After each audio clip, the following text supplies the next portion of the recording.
My name is Surabhi Kaushik. I am a library volunteer, a fiction writer, and a literary artist, which means I create and facilitate programs that bridge talent and resources, keeping in mind my goal, which is to engage, build, and nourish the writing community in Charlotte and across the globe. So thank you once again for everybody being here, so supportive of you all to take time out for this program. And I'm going to go ahead and introduce my guest to you today. Thank you, Bijal, for being here and welcome. Bijal Shah is the author of For the Love of Laxmi, Everyday Desi Biases and the Imprints They Leave, an illustrated book for grownups highlighting everyday remarks and their impact on children growing up. Prior to writing this book, Bijal spent her career in content marketing, focused on helping early stage companies grow. She was born in India and raised in the United States. And it's over to you, Bijal. Hi. Well, first, I feel like I should show off the book since Surabhi just talked about it. But yes, I've been in marketing for as long as I remember, but even longer than that, I knew I wanted to write. As a kid, I remember I used to always say, like at the age of 10, that I wanted to be famous enough. So we had moved, my family moved here from the US when I was 10. And that year there was this like in middle school, elementary, like there was this book where we talked about what we wanted to be.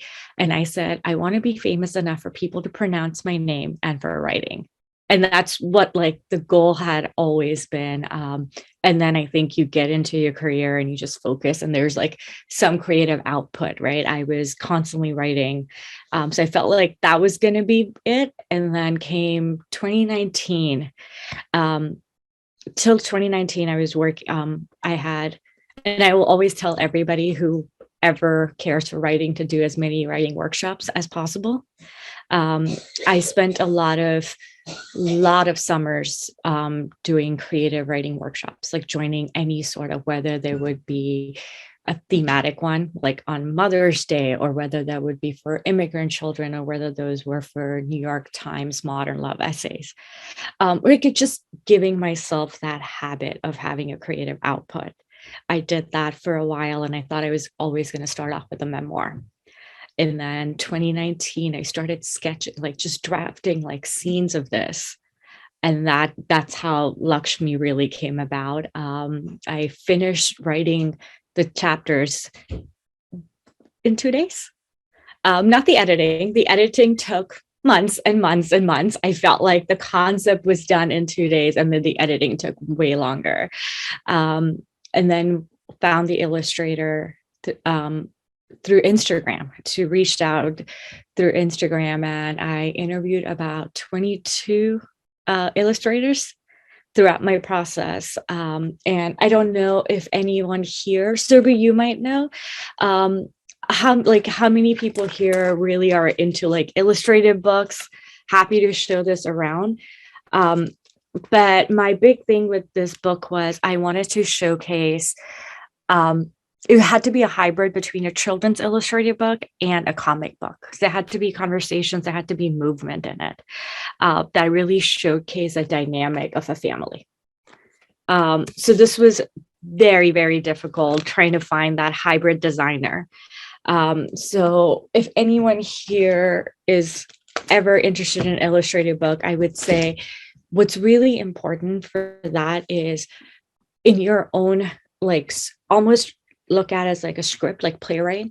When you're writing, every little movement in it, you want to know when someone's going to be at the door. You want to have those little cues in there for the illustrator. So when you're doing testing or when you're doing like a test chapter, that really helps. Is everyone here a writer? Surabhi, you would know this. Yeah, I want to say yes, pretty much. Yes, everyone is. Okay, perfect. So we're all in the same boat of creative thoughts, sometimes stuck. I don't know how you want me to transition. I was going to go into like the entire process of getting the book released, unless you want me to transition into anything else before. Anyway, it's fine. Yeah, it's up to you. Okay, perfect. So Illustrator, we found the Illustrator, and I had these big dreams. We were going to finish it in 2 months. We really were, because, we had the characters done. We had the first test done. How could it be? Reality hit. It took 16 months to finish the entire book. And we're talking 14 chapters. And each chapter, I would say, every time, and now it's like a learning lesson when you're doing an illustrated book, give yourself at least 3 weeks per chapter. There's just a lot of editing. There's a lot of just even the colors take so long, because every chapter has a tone that you want the colors in every, it's almost like the setting, right? Like now people can't imagine a setting because you're giving them the setting. So it has to fit the tone, the structure, the mood of every chapter. So that's where it really took a long time. When you look at just on paper, the sketch was done in the first draft. And then it's when you're doing the coloring, when you're doing the positioning, that took the longest. And I think allocating, I always tell people this now, allocating 3 weeks per chapter. And we're starting to work on part 2 of the book. This time, the goal is not 2 months. It's really still 12 to 15 months, because it's not happening in 2 months by any means. From there, so I had the reverse experience where I'd worked with a lot of publishers in the past in marketing from being clients. This was such a different concept that I was getting pigeonholed into either do a children's book or do short stories. And this was neither. So I designed the book. And when we had the first few chapters done, I created a manuscript and I started reaching out to traditional publishers. And the conversations were leading to the same things of, this is a different concept. Well, we don't know what category it fits in. We don't know if it goes into teens or young adult, or where does it really fit in. Or the conversations were about, because I was targeting North American publishers, the conversations really became about adding some cultural cliches and nuances that they thought would sell better or market better. So then I discovered the world of hybrid publishing. And I think to me, that's what changed it. In traditional publishing, I was going to lose the rights to my book. I was a first-time author. I wasn't going to have as much rights, nor was I going to be granted as much marketing budget. It was really just I was going to get a label and I had to do the rest of the work. Hybrid cost a little more on our end, right? I wasn't getting a lump sum, but I also own 100% of the rights to my book. So I did a lot of research in the hybrid industry, how it works, what their cost structure is. So usually hybrid is divided into a couple cost structures. One is you give them your edited book, your transcript, and they run with it. So if there needs to be design, if it's in a illustrated format, they have designers, they do everything, and you talk to them throughout each chapter. You do the character development, but now you're also paying for the designer in-house. There's pros and cons to that. Just the hybrid publishers, they keep in mind they also use the same printers as traditional publishers. There's only in the US, there's about 3 to 4 printing houses that all of these publishers go to. So in terms of quality, it's going to come out the same. But designers at hybrid publishing understand the parameters, understand the design scale it needs to be at, on the quality of it. In my case, I had already designed it, and I call it a blessing in disguise. Alexa just understood this industry really well. So we just had the right parameters. And when I had reached out to my hybrid publishers, they truly actually just loved Alexa's design. So they just had a few editorial, they just gave us those notes and we made those tweaks, and they were really more on just the page size, shifting things a little bit for perspective. But if you're doing traditional book that's not illustrative, hybrid publishing also comes with editors. That's just a part of their package. So you'll always have an editorial review. I even had it here. There's about 3 rounds of it. to make sure you're comfortable with the content, to make sure it's following a guide. They also have the same relationships with bookstores that traditional publishers do. So for me, I was very grateful to have the first book available at all the major bookstores and in person as well. So it just felt like, compared to what I was getting in traditional, yes, I was getting a lump sum, but I was losing the rights to everything. I was losing the rights to how this book was being talked about. I wasn't going to have a say in the PR campaign. The say I was going to have was what my About Us looked like. And even that was going to be tweaked, right, to what the marketing was going to be. Were they going to highlight my entire journey? A lot of traditional publishers came back with highlighting mostly my Indian heritage and not the mixed culture that I was really proud of. Or a lot of traditional marketing came back with pitches that said, I struggled balancing, where it was like, I actually just really enjoyed both cultures and merging them, because there's a narrative a traditional publisher follows for marketing, where in hybrid, I just truly love it because there was a lot of partnership conversations. It wasn't just that I was leading it because there were experts on the table who knew what was going to work, but it was partnerships, it was conversations. Every draft was looked at together on the table. And we really created this, the entire PR experience, the PR pitches that went out, the bookstore pitches. So there's like a format and how you reach out to bookstores and what those paragraphs, even those were drafted together. So that there was a sense of my book was being spoken about the way I wanted it to be highlighted. And that was my entire hybrid journey. The book is registered at the U.S. Congress Library, has all the rights that like a traditional publisher would give me. The other great thing about this is the current hybrid publisher I worked with only has selling rights in the UK, Canada, and the US. But because it's a hybrid publisher and I own the rights to the book, I can go find another hybrid publisher or even a traditional publisher in another region, and that doesn't stop me. Whereas in a traditional publishing environment, I would have to work with some of their international partners, or they would still own the rights if they don't feel like they can publish in those countries, so they want to, they could stop me from there. Here, all the legal rights are here. So I can really just go tomorrow if I wanted to go to India and say, I want to find a small traditional publisher and really circulate the book there. Nothing can legally stop me from doing that.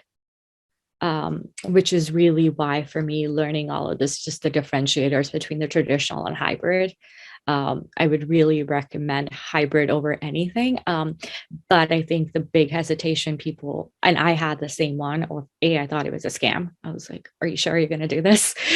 Can I really trust you with my money? Just because it's not what you're used to hearing, right? You mostly hear about the 4 big publishing houses, and you just know that's what you want to go with. You've been in the industry long enough, you find indie publishing homes, but it's the same kind of concept where they're buying out your rights and your book.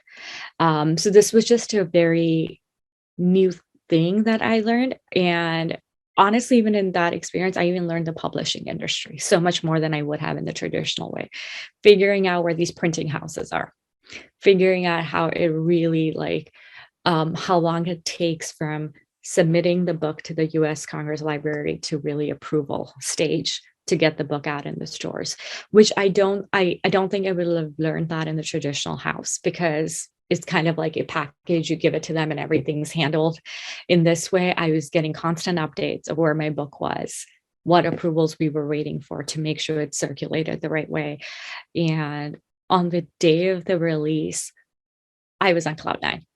I was truly on cloud 9 because I was terrified that I just went and spent some amount of money in this publishing industry that not very people are aware, terrified it was my first book and everyone was going to hate it.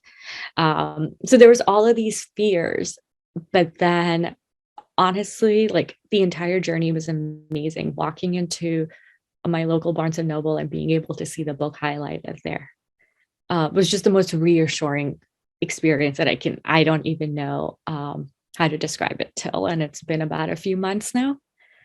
Um, but yeah, Surabhi, what am I missing on the hybrid stuff? Yeah, you're good. I mean, just if you want people just know what hybrid is and how is it different from traditional publishing. Like in traditional, you don't really, can you You talk don't, about the money aspect? yeah. So in traditional, you don't pay anything upfront.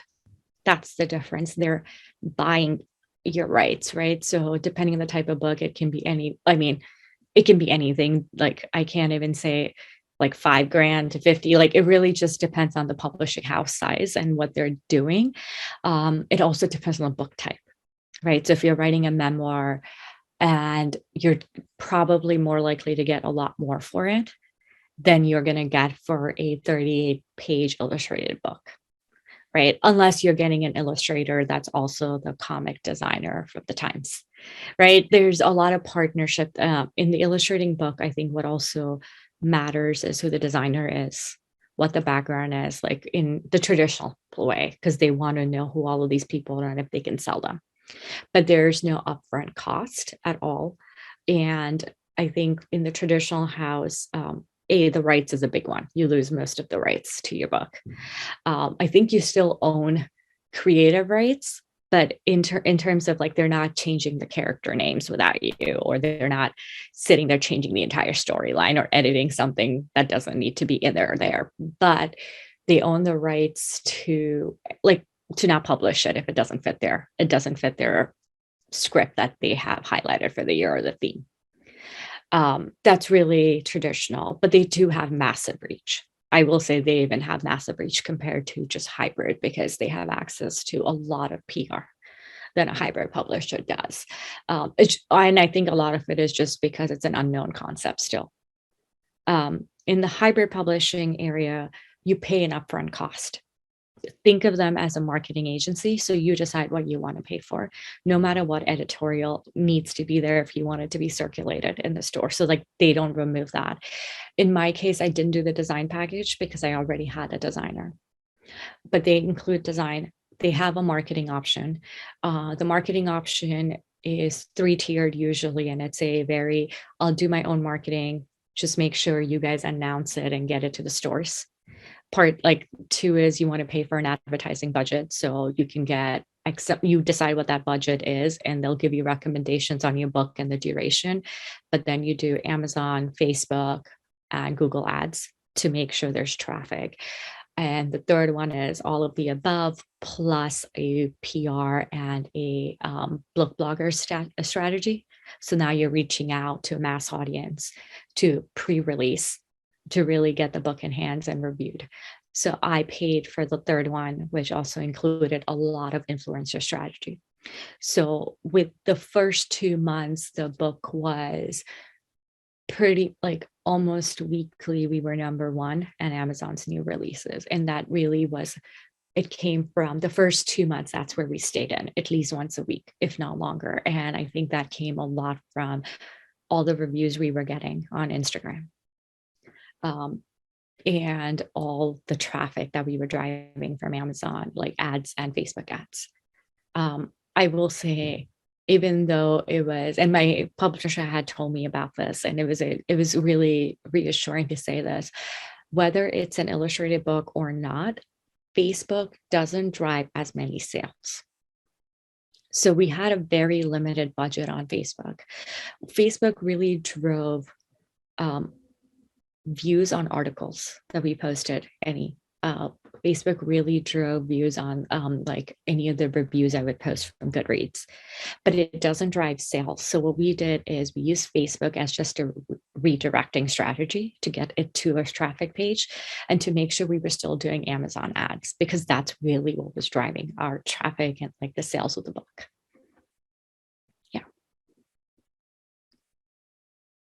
And I will to me, that was also, I think everyone, that's just a personal thing, you should really know the details, at least of your first book, of what worked, what didn't, so you can understand that audience better.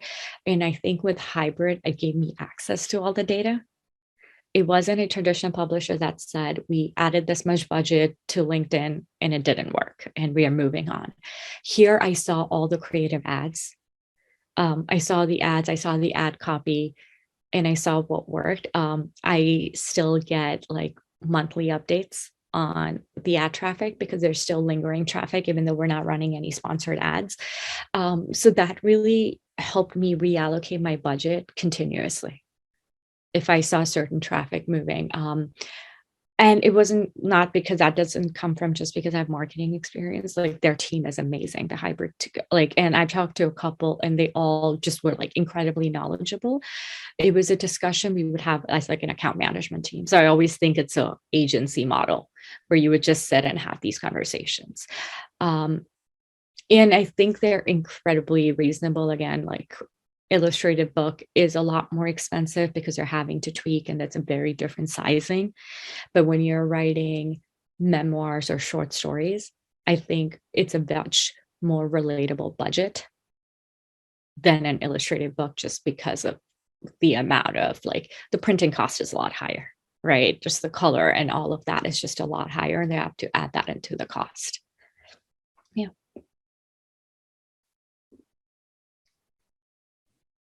I can. You were going to talk about hybrid illustrations, you said? So yeah, so I mean, this was just more earlier. So more than hybrid illustrations, I think, oh God, explaining the concept of I want it to be like children's illustrated, but I also wanted to have like a comic book feel where there's a conversation in it. And I think what I was saying earlier is if you're doing an illustrated book, I would say the first couple chapters, you don't have to do that for all your chapters. Write it as as if you're writing a play, right? And I think you need to write out the cues that you want for yourself. You want the movement in the book. You want to understand it. When do you want someone to pick up that cup of coffee and roll their eyes? When do you really want someone standing by the door? Because to me, the concept of this book it's about a South Asian home, right? You want to feel like you could be in that house and you know exactly who these characters are, or you know, are familiar character. And in the big, when I wrote the book, there was a whole set, like for me, it was a South Asian home. And then I did a lot of research, just talked to different cultures. And then I realized it was an immigrant home, right? Like a lot of my like colleagues who were Dominican, Puerto Rican, they all related to the story a lot. So like for me, having that movement to make sure everyone related was really important. So once I found like my first few designers that I really wanted to do a test project with, we divided that in two parts. One was let's do the character. And I described this person like a persona. I had given her personality, like whether she's sappy, like whatever it is, right? Her descriptive words. And then I had given like certain characteristics, like I really wanted them to have in the design. So we did the character design of Laxmi first. And then the second test was to do the house in one of the chapters, like in just sketch format. We didn't want to define each object because that took a long time.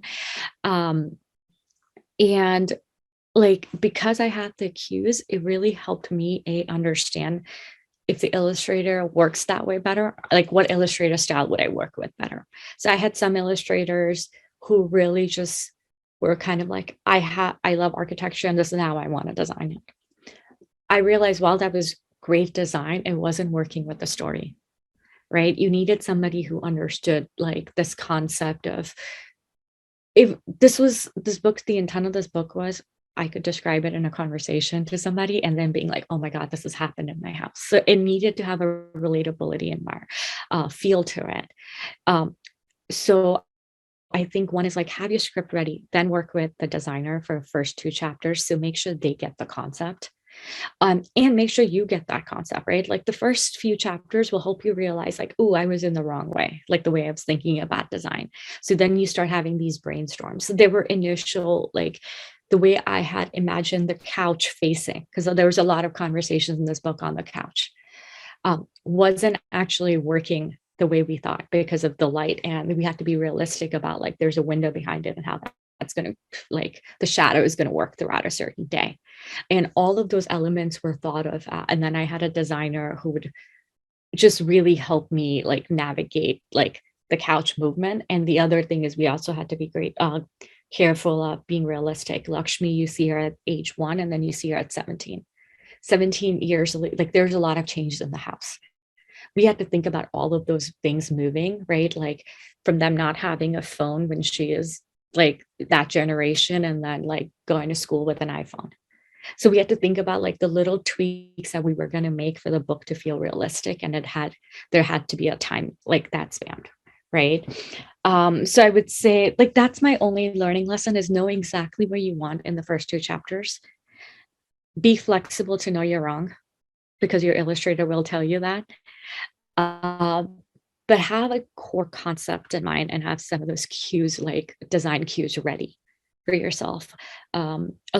Every chapter for me, I mapped out how old each character was going to be.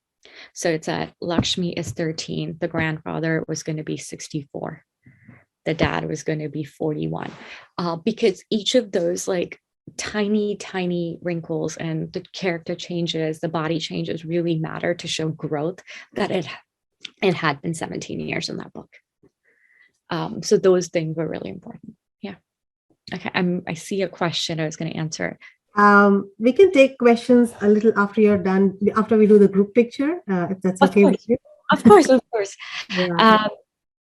But I think that's what I have as like my hybrid journey mostly, and just the publishing journey.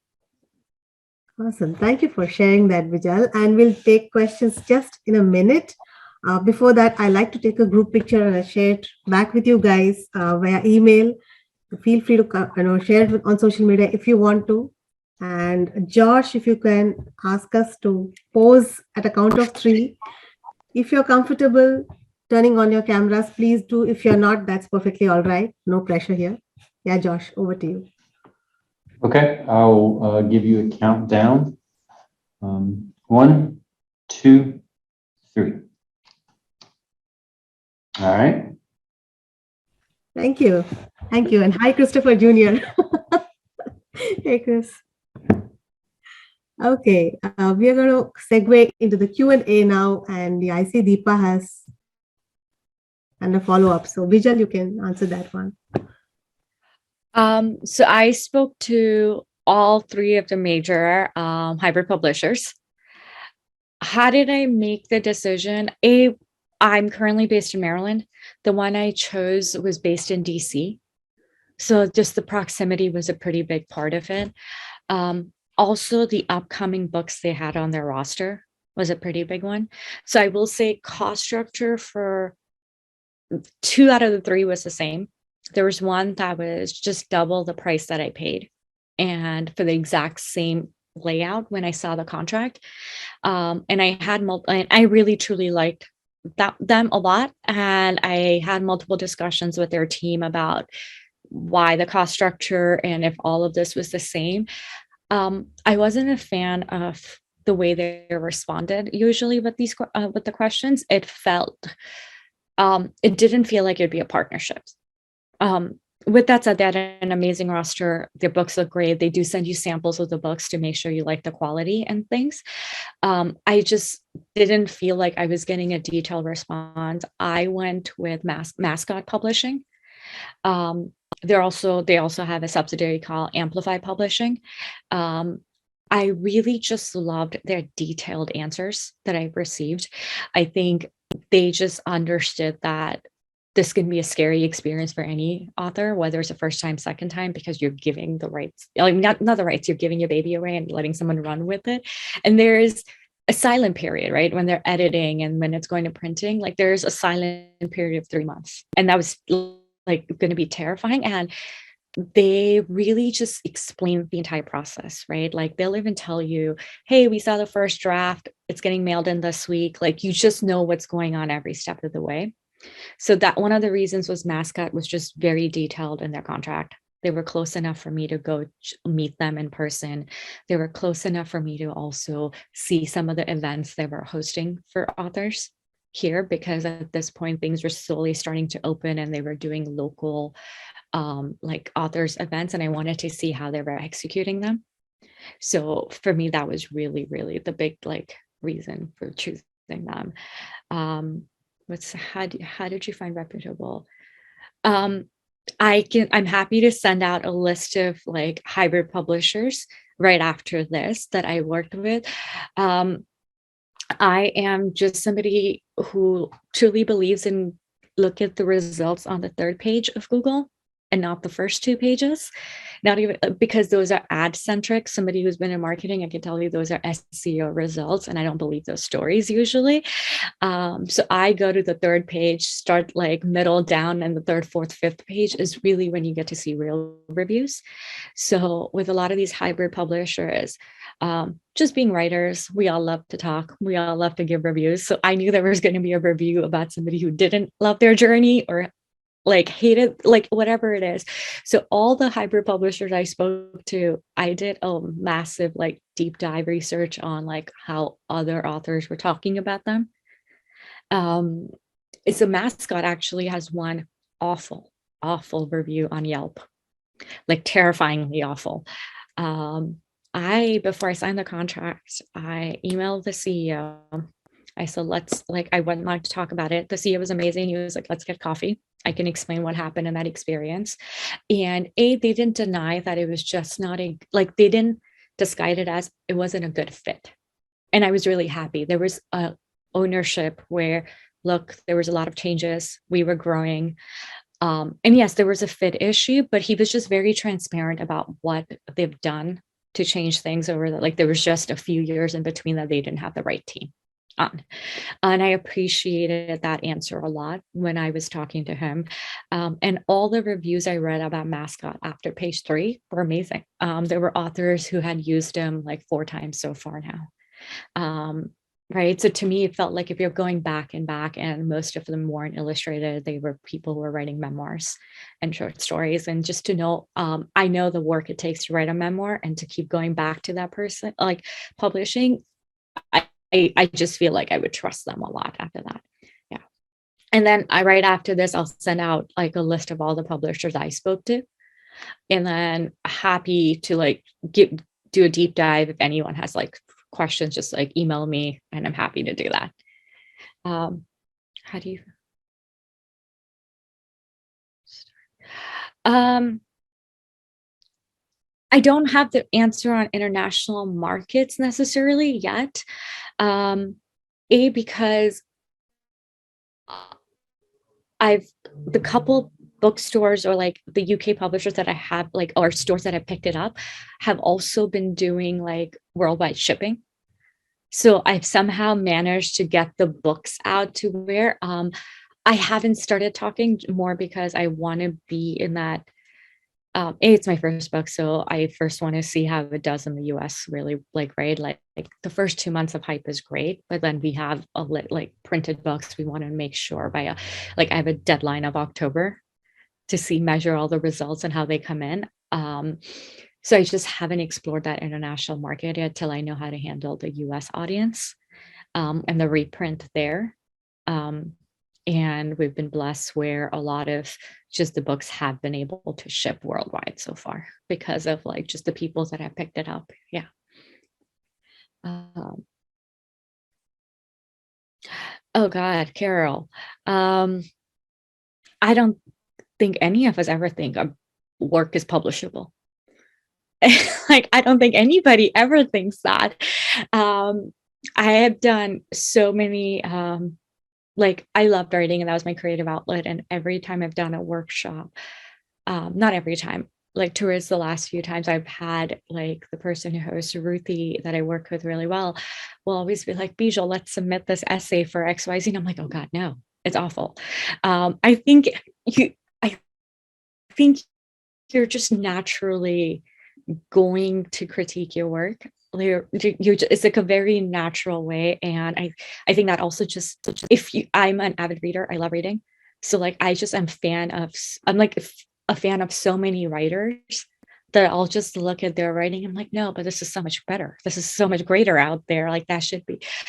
And I think that really just helps you appreciate work and art, and please continue doing that. And for me, it was like hybrid publishers, they don't just pick it up because you're paying. I think I should have clarified that before. So there was a full interview process that I went through as well before I did them. When I sent out my manuscript to them, I had a full conversation with their team, their editorial team, who like they go through an evaluation if your book is actually ready and if they think they can drive the sales and the marketing for it too. So there's also that validation that was coming in after a little bit. But yeah, I'm not sure, but what have I done to market my book? So in terms of the publisher, they did a lot of Amazon ads and social ads. And I gave them a list of influencers that I wanted to target, and we did that. My personal background, just being in marketing, I did a lot of PR myself. So I reached out to, God knows, every local media. Like first I focused on local media, right? So like the way I learned, at least, and I could be wrong in this, or that was just my experience. They want to know where you're from. Like that's how really the PR starts, right? So it more became like a Maryland author.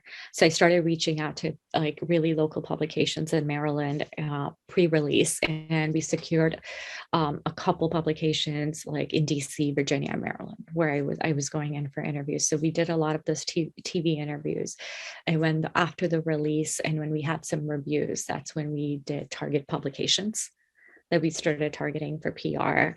And then I myself did my own like influencer outreach. But for me, the influencer outreach, and this is just my previous marketing knowledge, I would say, is the numbers don't really matter, in the sense of you can have following in a millions, but if this isn't the type of product you normally talk about, it's not really going to drive sales. What really drove for me is there's like amazing community of book reviewers on Instagram. There's amazing community of people that talk about illustrated books on Instagram as well. And sometimes they're brutally honest if they don't like it, and it's great. But so I reached out to like, in some of my like, I guess people that I reached out to had a very small following. If you comparatively what you look at Instagram, they were like 2,000 to 5,000, and the amount of sales they've driven is way more than somebody with a few 100,000. But just because it was much more targeted, and they understood that industry, and it was somebody like you trusted their opinion on these things. Yeah, that's most of what I've done in terms of PR. I also reached out to a lot of like in Maryland, just a lot of like schools, and started just raising up. Maryland has a pretty large South Asian population.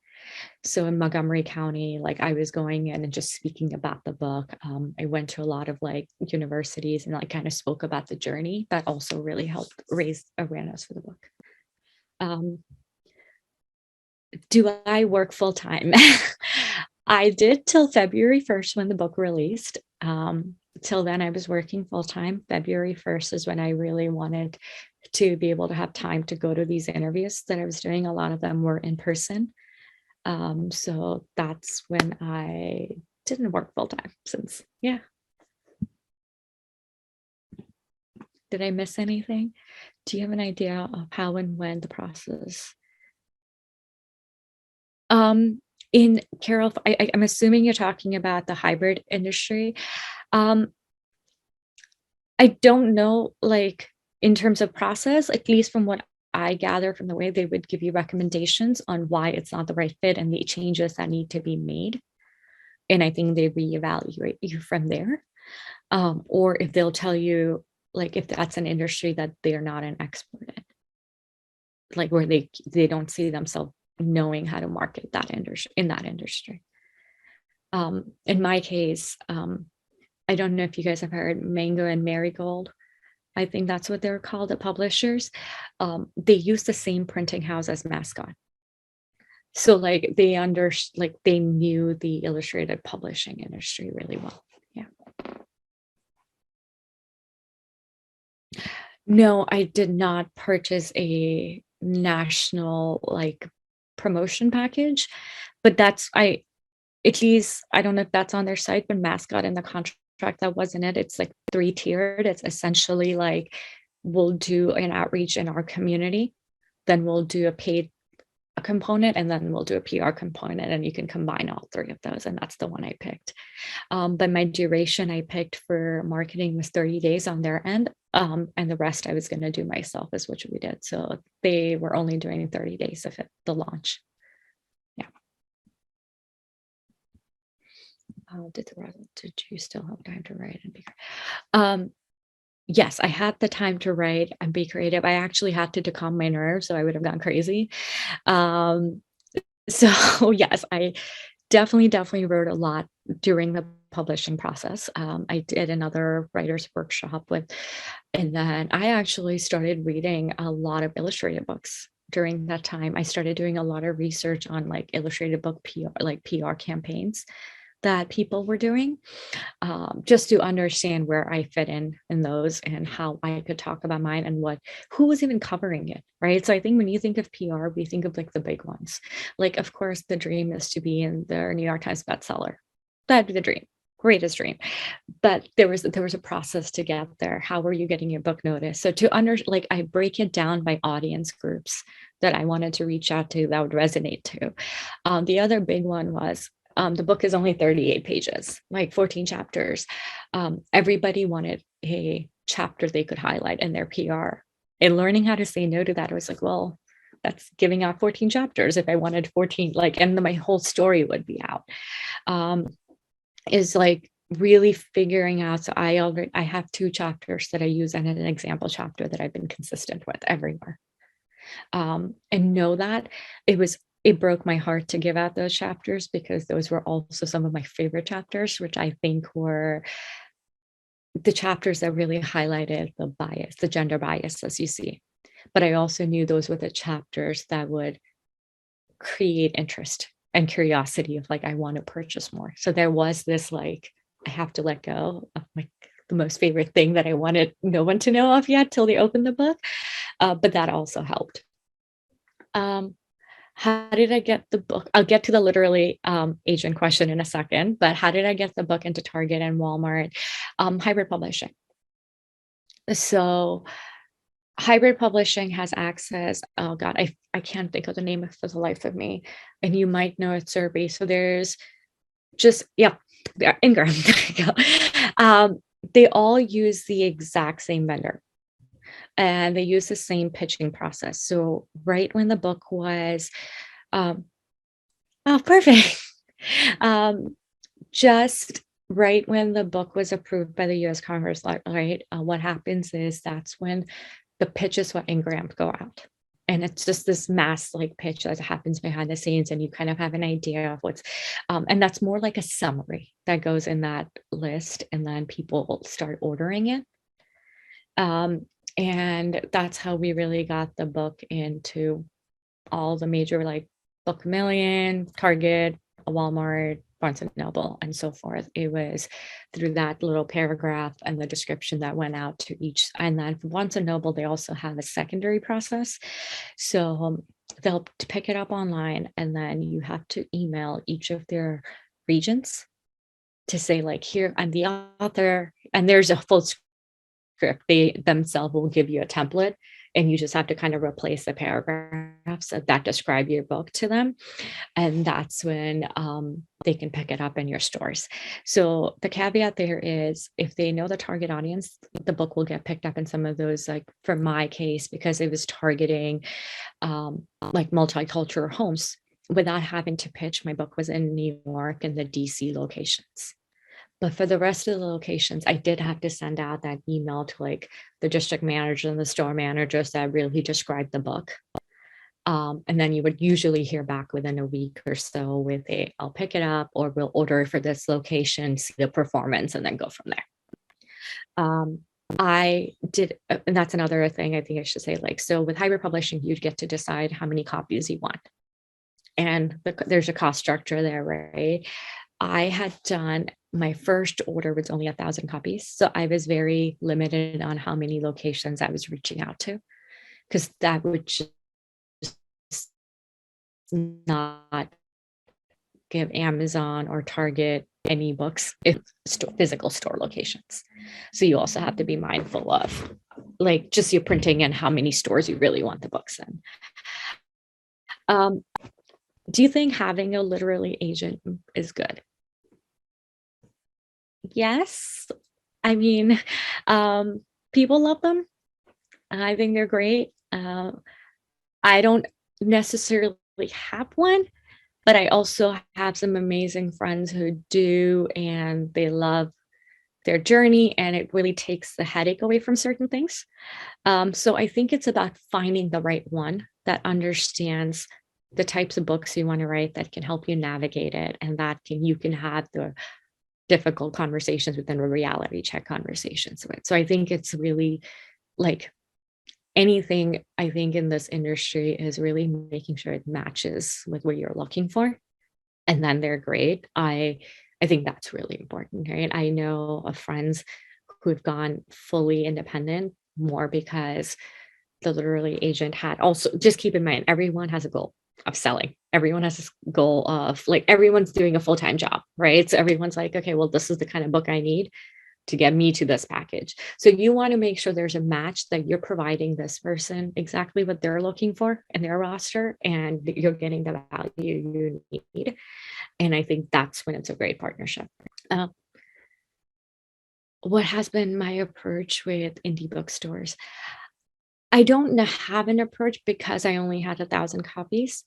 And then blessing in disguise, with the first month, we sold a little over half of our copies.